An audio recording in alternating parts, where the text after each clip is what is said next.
Assalamualaikum warahmatullahi wabarakatuh. Waalaikumsalam warahmatullahi wabarakatuh. Yang terhormat Bapak atau Ibu Kepala Sekolah SDN Tiron 1, yang terhormat Bapak Ibu Guru SDN Tiron 1, syukur alhamdulillah sampai pada hari ini kita diberi kesehatan dan inayahnya dari Allah Subhanahu wa Ta'ala. Shalawat serta salam semoga tetap terlimpahkan kepada junjungan kita Nabi Muhammad Sallallahu Alaihi Wasallam. Alhamdulillah sampai hari ini kami sebagai CGP Angkatan 9 masih diberi tugas untuk berbagi pada bab modul 1.4, yaitu penerapan budaya positif di SDN Tiron 1. Penerapan positif di SDN Tiron 1 mudah-mudahan bisa berjalan lancar.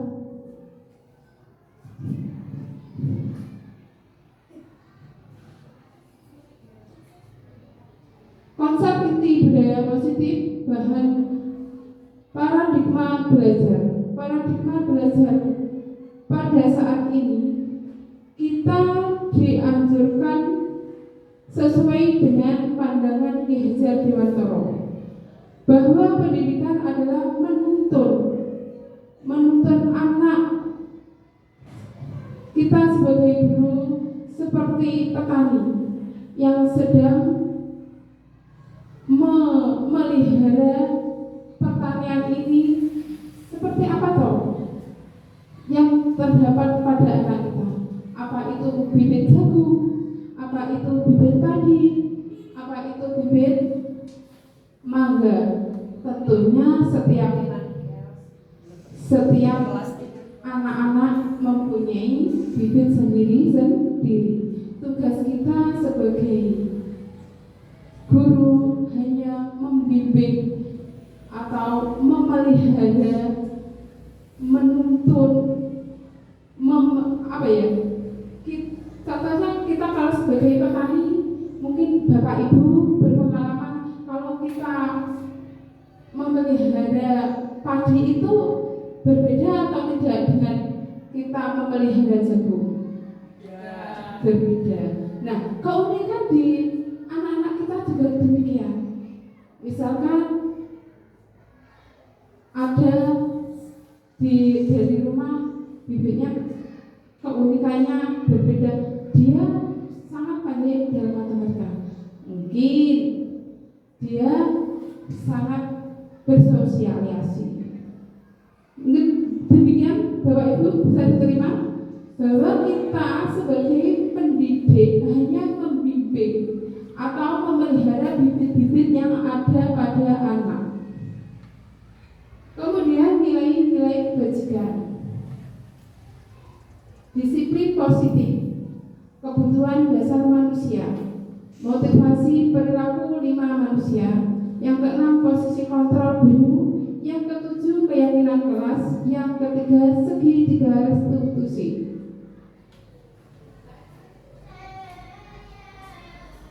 Perubahan paradigma pembelajaran dengan paradigma baru merupakan pembelajaran yang dirancang berdasarkan prinsip pembelajaran diferensiasi, sehingga peserta didik dapat belajar sesuai dengan kebutuhannya berdasarkan tahap perkembangan sesuai dengan teori psikologi modern guna mewujudkan profil pelajar Pancasila.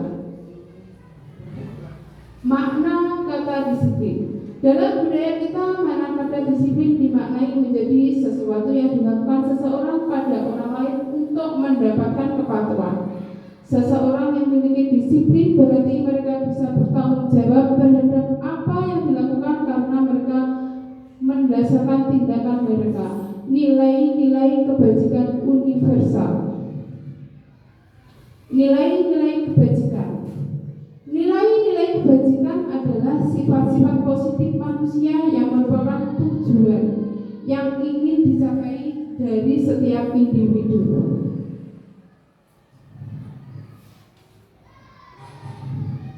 Nilai kebajikan pada profil pelajar Pancasila yaitu beriman, bertakwa kepada Tuhan Yang Maha Esa dan berakhlak mulia, mandiri, bernalar kritis, berkebinekaan global, bergotong royong, dan kreatif. Profil pelajar Pancasila. Profil pelajar Pancasila yaitu beriman, bertakwa kepada Tuhan Yang Maha Esa, berkebinekaan global, bergotong royong, kreatif, bernalar kritis, dan mandiri. Nah, untuk mewujudkan budaya positif di SDN Tiran 1, kita diharuskan paham apa toh itu hukuman, apakah itu konsekuensi, apakah itu restitusi. Pada akhirnya kita nanti diajarkan untuk melakukan restitusi, karena selama ini kemungkinan besar kita melaksanakannya banyak-banyak berupa hukuman ataupun konsekuensi. Apa toh restitusi itu? Restitusi adalah proses menciptakan kondisi bagi murid untuk memperbaiki kesalahan mereka sehingga mereka bisa kembali pada kelompok mereka dengan karakter yang lebih kuat. Ini dinyatakan oleh Gosen pada tahun 2004. Apa tahu hukuman? Hukuman bersifat tidak terencana atau tiba-tiba. Hukuman bersifat jarak satu arah dari pihak guru yang memberikan, dan murid hanya menerima suatu hukuman tanpa melalui suatu kesepakatan. Konsekuensi sudah terencana atau sudah disepakati, sudah dibahas dan disetujui oleh murid dan guru. Umumnya bentuk-bentuk konsekuensi dibuat oleh pihak-pihak guru atau sekolah, dan murid sudah mengetahui sebelumnya konsekuensi yang akan diterima bila ada pelanggaran. Mungkin dari sini kita yang pernah kita jalani baru sebatas hukuman ya Bapak Ibu. Konsekuensi sudah. Yang restitusi mungkin belum kita laksanakan. Nanti kita bahas selanjutnya. Keyakinan kelas. Nilai-nilai keselamatan atau kesehatan inilah yang kita sebut sebagai suatu keyakinan, yaitu nilai-nilai kebajikan universal yang disepakati secara tersirat dan tersurat lepas dari latar belakang suku, negara, bahasa maupun agama. Keyakinan kelas ini bersifat universal, lebih abstrak. Kemarin kita mungkin sudah mengenal tentang peraturan-peraturan. Misalkan peraturan itu biasanya yang membuat adalah sekolah tanpa kesepakatan anak didik. Akan tetapi kalau keyakinan kelas itu sudah disepakati antara guru, masyarakat, dan anak didik. Seperti kita pakai helm, itu peraturan pertama tercatatnya memakai helm pasti ada peraturan. Peraturan dari mana? Bapak Ibu mungkin tahu? Apa? Apa kita pakai helm itu kalau dilihat polisi saja? Peraturan lalu lintas ya. Akan tetapi apakah kita pakai helm itu hanya jika kita dilihat polisi saja? Tidak. Akan tetapi kita yakin bahwa kalau pakai helm kita pasti selamat. Berarti keyakinan itu keselamatan. Ya dong? Kalau kita pakai helm yakin bahwa kita akan selamat. Kepala kita akan selamat dari benturan. Ini termasuk keyakinan. Berarti lebih bisa cepat diingat. Singkat tapi bisa bisa dilihat. Nah, peraturan misalkan jangan buang sampah di sembarangan. Itu kalau pada keyakinan kita tidak boleh seperti itu. Jangan itu berarti melarang. Harus buang sampah di tempatnya. Kalau pada keyakinan jagalah bersiap. Seperti itu. Jadi kalau ada peraturan jangan buang sampah sembarangan. Kalau keyakinan kelas berarti apa, Bapak Ibu?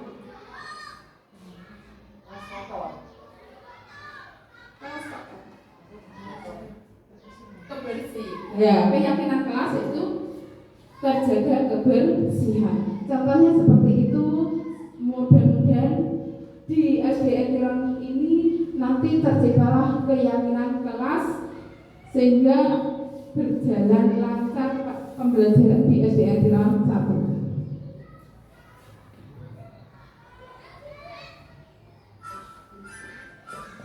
Monggo, screening dulu.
Terima kasih. Itu salah satu kebutuhan anak didik kita. Anak didik kita itu juga perlu briefing di tengah-tengah kelelahannya dia belajar. Sehingga kita tidak harus terus kita fokuskan pelajaran, tetapi harus kita beri selingan atau briefing seperti tadi. Bisa dengan tepuk 1, yes, tepuk 2, oke, tepuk 3, semangat, tepuk 4, konsentrasi. Itu ciri-cirinya muridnya Bu Cici. Alhamdulillah. Kebutuhan dasar manusia, kebutuhan untuk bertahan hidup atau survival. Jadi anak-anak itu mempunyai kebutuhan dasar. Kalau nantinya ada anak yang mungkin pagi-pagi sudah godain temannya minta jajan, temannya belum terpenuhi kebutuhan untuk bertahan hidup. Mungkin dia jarang sarapan, mungkin dia jarang diberi uang saku. Jadi kita sebagai pendidik yang harus kita lakukan nantinya bagaimana? Kebutuhan dasar manusia yang pertama adalah kebutuhan untuk bertahan hidup. Yang kedua, kasih sayang dan rasa diterima. Yang ketiga, kebebasan. Yang keempat, kesenangan. Yang kelima, penguasaan. Selain anak didik, kita juga sebagai manusia pasti juga mempunyai kebutuhan dasar seperti ini. Kita mau bergerak kalau kita kebutuhan, salah satu kebutuhan dasar kita belum terpenuhi. Kita mau bergerak bekerja karena mungkin kebutuhan untuk bertahan hidup makanan kita kurang terpenuhi. Kasih sayang dan rasa dia sebenarnya sudah diberi uang saku banyak, sudah diberi sepeda yang bagus, akan tetapi kenapa di sekolah masih berolah? Oh, ternyata bapak ibunya tidak memenuhi di rumah. Berarti kekurangan kebutuhan apa? Kebutuhan dasar apa, bapak ibu? Kasih sayang dan rasa diterima. Mungkin oleh neneknya paling ya kamu makan terserah, kamu tidur terserah, yang penting sudah saya masakan. Kalau bapak ibunya tidak di rumah, itulah kebutuhan dasar manusia yang harus minimal harus terpenuhi. Jadi jangan heran, oh anak ini kok nakal sekali ya di sekolah. Kemungkinan dari kebutuhan dasar manusianya ada salah satu yang terabaikan. Jadi kalau ada anak-anak kita bertingkah laku yang aneh, itu pasti mempunyai tujuan. Mungkin dia ingin kesenangan, mungkin dia ingin penguasaan. Biasanya yang ingin penguasaan itu anak-anak yang hanya mempunyai saudara satu, karena di rumah terlalu dimanja-manja, tidak ada musuhnya, tidak ada endingnya. Jadinya kalau di sekolah ingin menjadi seorang penguasa. Motivasi perilaku manusia. Kita terkadang juga sering melakukan seperti ini. Kita melakukan apa toh? Kalau dulu melakukan ini pasti mempunyai motivasi seperti ini. Ingin menghindari hukuman atau ketidaknyamanan, ingin mendapat pujian atau imbalan hadiah dari orang lain. Yang terakhir, ingin menjadi pribadi yang berharga sesuai dengan nilai yang mereka percayai. Nah, yang ketiga inilah yang kita fokuskan. Kalau kita melakukan sesuatu, yakinlah bahwa itu akan mempunyai arti bagi pribadi kita sendiri. Yang termasuk ingin menghindari hukuman, contohnya bapak ibu dulu masuknya sebelum jam 7, datangnya sebelum jam 7 untuk menghindari hukuman dari kepala sekolah. Anak-anak juga demikian. Untuk menghindari hukuman, biasanya kalau hari Senin masuk jam 7, akhirnya berangkatnya jam setengah 7. Itu menghindari hukuman. Untuk sementara ini kebanyakan seperti itu anak-anak. Gini, kamu betul berdoa ini. Terus yang kedua ini mendapatkan pujian. Biasanya anak-anak kelas 1 itu ingin dapat pujian. Halo, sing rasanya api dhewe, sing dhisik dhewe. Dia minta 1, 2 akan, tetapi ternyata reward atau hadiah seperti itu nantinya hanya sifatnya sementara menyenangkan anak. Kebelakangnya akan merendahkan motivasi anak untuk meningkatkan dirinya. Yang kita bahas nantinya ini yakin anak-anak itu sadar bahwa yang dilakukan itu pada akhirnya akan berguna bagi dirinya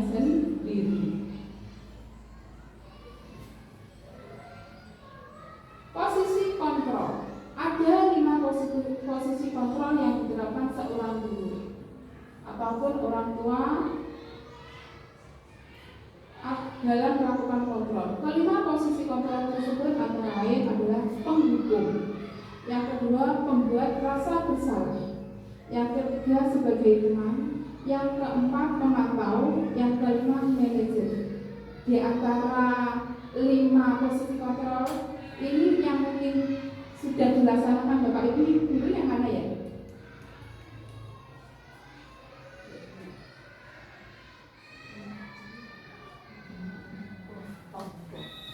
Ini bisa sebagai seorang orang tua juga harus mempunyai 5 posisi kontrol ini. Aku tuh sebagai penghukum atau pembuat bersalah ya atau anakku, atau sebagai teman ya, atau memantau ya. Mari kita melihat contohnya.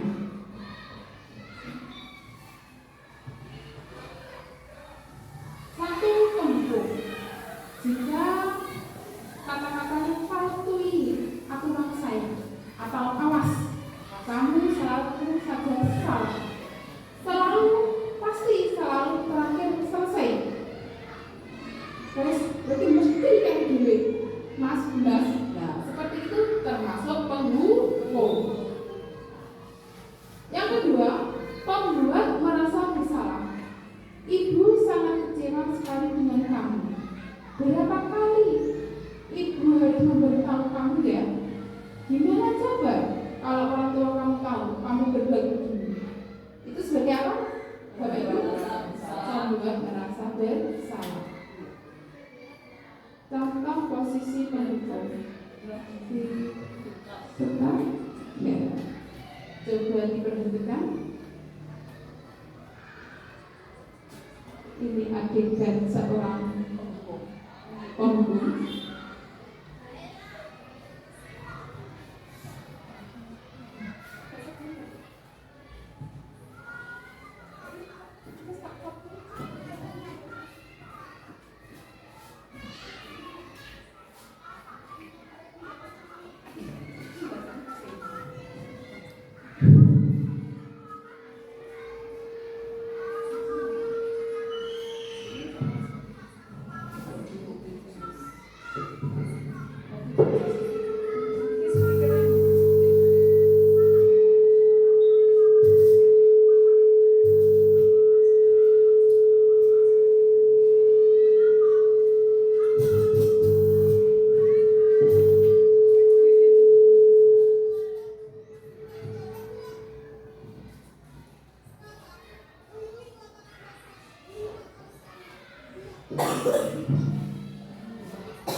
Tadi bisa dipahami Bapak Ibu? Paham. Bahwa penghukum itu posisinya berasal dari kita sebagai orang tua maupun sebagai Bapak Ibu guru dengan spontan. Kemudian posisi sebagai teman, pembuat bersalah.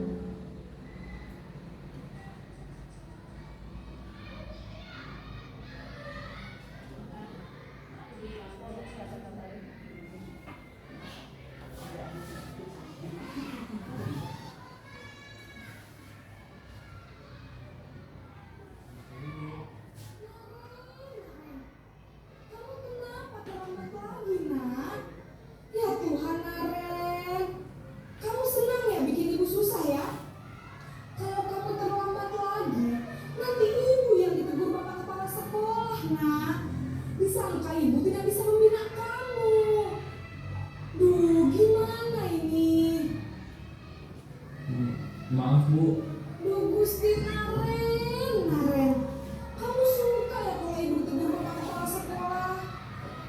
Terus, sekarang ibu harus tulis apa yang di buku absen? Ini kamu sudah sering terlambat loh. Ibu harus apa coba? Maaf Bu. Maaf sekali. Ya sudah, lain kali jangan bikin ibu susah lagi ya nak ya. Ibu tidak akan kuat lagi kalau kamu begini terus. Bisa jantungan kalau ibu tegur bapak kepala sekolah. Sana cepat kelas. Maaf ya Bu. Maaf sekali.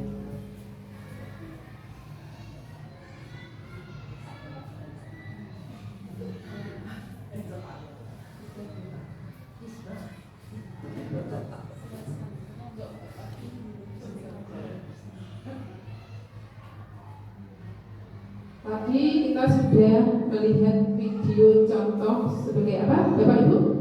Penghukum dan pembuat rasa bersalah. Mungkin Bapak Ibu pernah mempraktekkan seperti itu? Pernah. Nah, untuk lebih pahamnya lagi, yang ketiga sebagai teman, ayo bantulah demi Bapak ya. Ayo ingat, tidak bantuan Bapak selama ini. Ya sudah, kali ini tidak apa-apa, nanti ibu bantu bereskan. Itu sebagai apa? Bapak Ibu teman. Sebagai pemantau, peraturannya apa? Apa yang telah kamu lakukan? Sanksi atau konsekuensinya apa? Mungkin dulu kelas 1 pernah? Pernah. Nah, yang diharapkan setelah kita mempelajari PMM, plafon kerja mengajar, posisi kita sebagai guru adalah sebagai manajer. Apakah kamu meyakininya? Jika kamu meyakininya perbuatanmu itu benar, pernah Bapak Ibu seperti itu? Apakah yakin perbuatan itu benar? Pernah menanyakan kepada anak didiknya?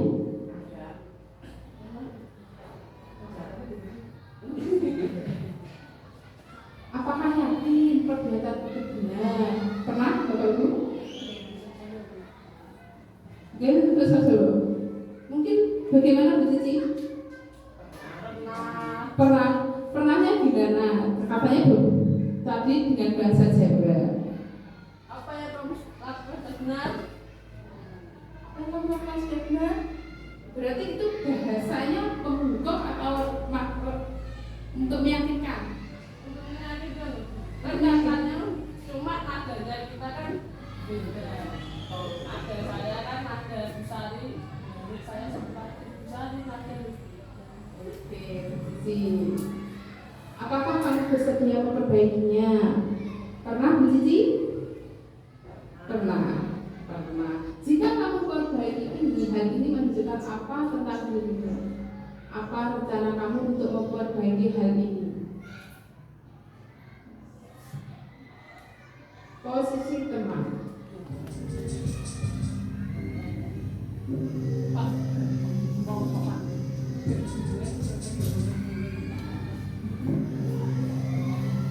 Naren,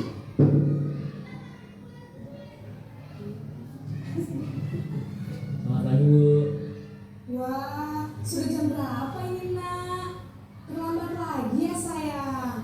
Iya bu, habis ibu saya lupa membangunkan saya bu.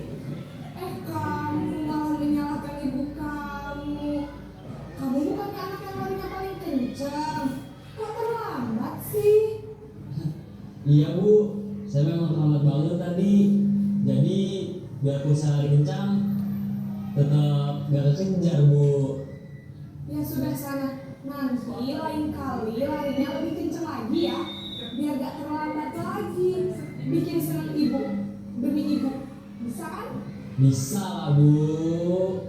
Ya sudah sana masuk kelas. Ibu beresin urusan absen kamu.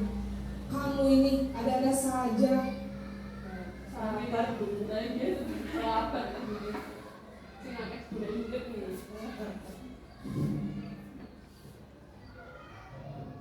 Itu posisi sebagai teman sudah naik ke tingkat lebih tinggi derajatnya. Yang paling tinggi yaitu sebagai manajer. Kita dapat meyakinkan bahwa perbuatan anak itu salah dan anak mampu memperbaiki kesalahannya dengan keyakinan dari hatinya sendiri.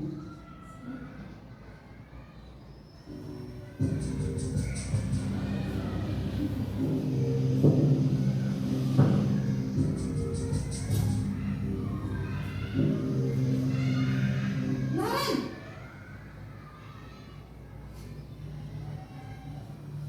Selamat pagi bu. Naren, apa peraturan sekolah kita tentang jam berapa kita harus masuk sekolah, nak? Kita harus di sekolah jam 7 bu. Iya betul, sekarang sudah jam 7.20. Naren sudah tahu konsekuensinya jika terlambat hadir. Paham bu, saya harus tinggal kelas pas jam istirahat selama 20 menit. Iya benar, konsekuensinya demikian. Jadi nanti jam 9.30 pas istirahat, kamu harus tinggal di kelas, kerjakan tugas tambahan untuk ketertinggalan kamu, ya? Baik bu.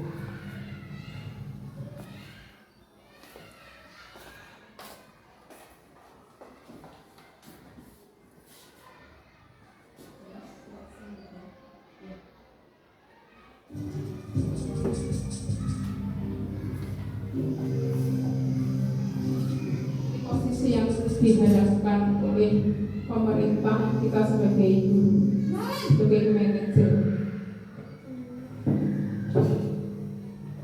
Selamat pagi bu. Selamat pagi Naren. Maaf bu, saya terlambat. Iya, sekolah masuknya jam 7, sekarang sudah jam 7.20. Jadi sekarang bagaimana nih Naren? Maaf bu, saya lupa setel alarm saya semalam. Baiklah, menurut kamu, keyakinan sekolah yang mana yang perlu kamu tingkatkan? Menghargai diri sendiri dan orang lain mungkin ya bu. Setuju. Jadi, apakah Naren meyakini prinsip saling menghormati tersebut? Iya bu, saya meyakininya. Apakah Naren bersedia memperbaiki masalah keterlambatan ini? Bersedia bu. Bagaimana kamu akan memperbaiki masalah keterlambatan ini? Saya akan coba untuk tidak lupa menyetel alarm saya bu.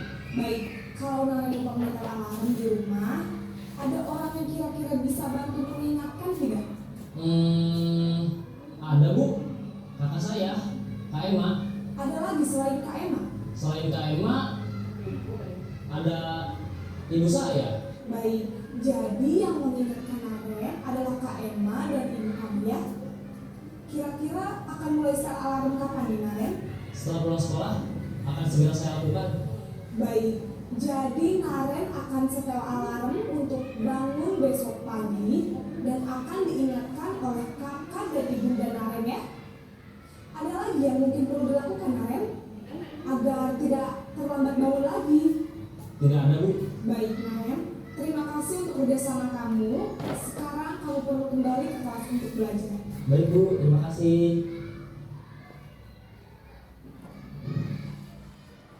Dengan posisi manajer kita, anak didik kita sadar atas kesalahannya dan bisa memperbaiki kesalahan dengan solusi mereka sendiri. Oleh sebab itu yang harus kita kembangkan yaitu dalam posisi manajer.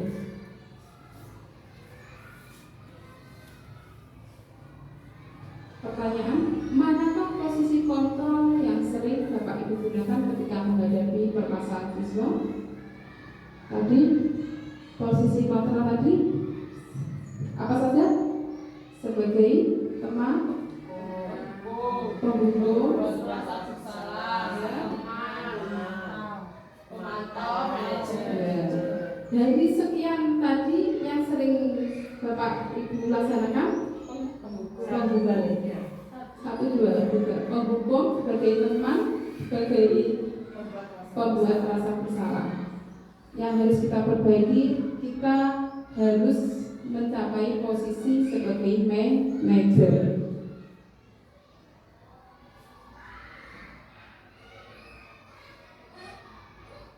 Nah, untuk menuju kita sebagai manajer, kita perlu melaksanakan segitiga restitusi.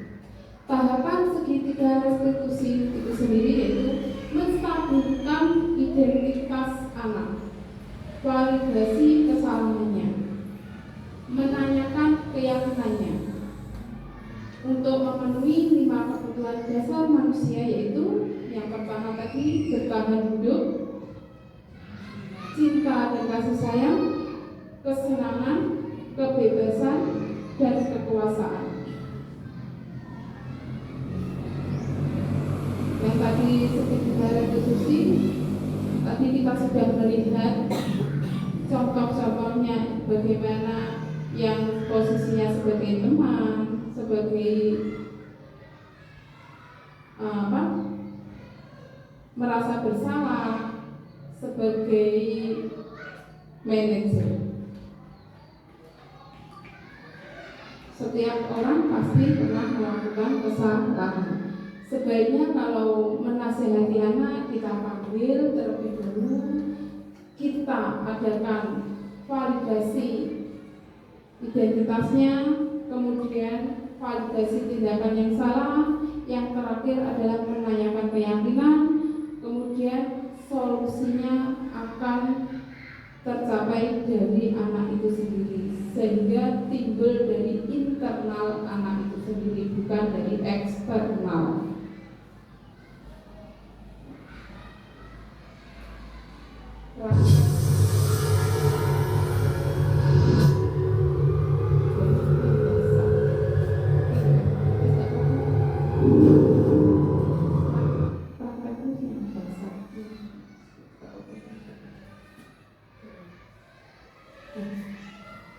Itu tadi gak apa-apa, biar tahu.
Diskusi, insya Allah Bapak Ibu sudah bisa ya untuk menciptakan keyakinan keras dari tayangan dari tadi.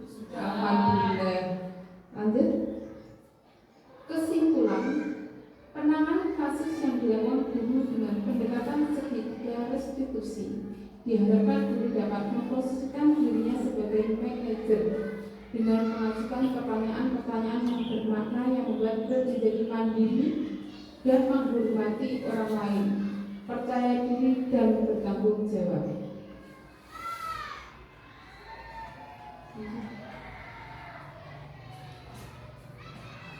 Nilai-nilai kebajikan yang kita budayakan di SDN Tiran 1, nilai yang disepakati bersama lepas dari suku bangsa, agama, bahasa maupun latar belakangnya. Contoh nilai kebajikan institusi atau organisasi. Profil pelajar Pancasila: beriman, bertakwa kepada Tuhan Yang Maha Esa dan berakhlak mulia, mandiri, bernalar kritis, berkebinekaan global, bergotong royong, kreatif, toleransi, hormat, integritas, mandiri, menghargai, antusias, empati, keingintahuan, kreativitas, kerjasama, percaya diri. Petunjuk seumur hidup dan keterampilan hidup: dapat dipercaya, lurus hati, pendengar yang aktif, tidak merendahkan orang lain, memberikan yang terbaik dari diri. Disiplin positif: makna kata disiplin dimaknai menjadi sesuatu dilakukan seseorang pada orang lain untuk mendapatkan kepatuhan. Kita cenderung menghubungkan kata disiplin dengan ketidaknyamanan. Disiplin positif merupakan salah satu cara penerapan disiplin yang bertujuan untuk menumbuhkan kesadaran serta memperdayakan peserta didik tanpa imbalan, penghargaan atau ribet, ancaman atau hukuman. Sebagai pendidik, tujuan kita adalah menciptakan peserta didik yang memiliki disiplin diri, sehingga mereka berperilaku mengacu kepada nilai-nilai kebajikan universal dan memiliki motivasi intrinsik dalam perubahan perilaku ke arah yang lebih baik.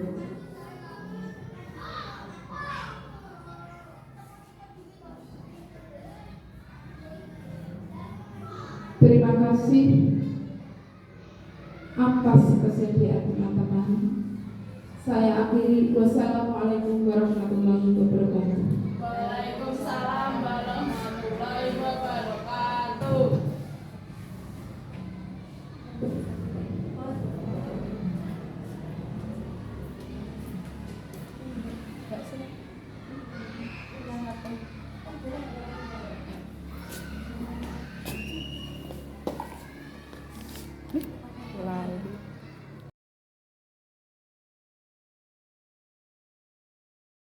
Alhamdulillah dengan adanya pelaksanaan diseminasi budaya positif, semoga SDN Tirang 1 semakin baik dan jaya.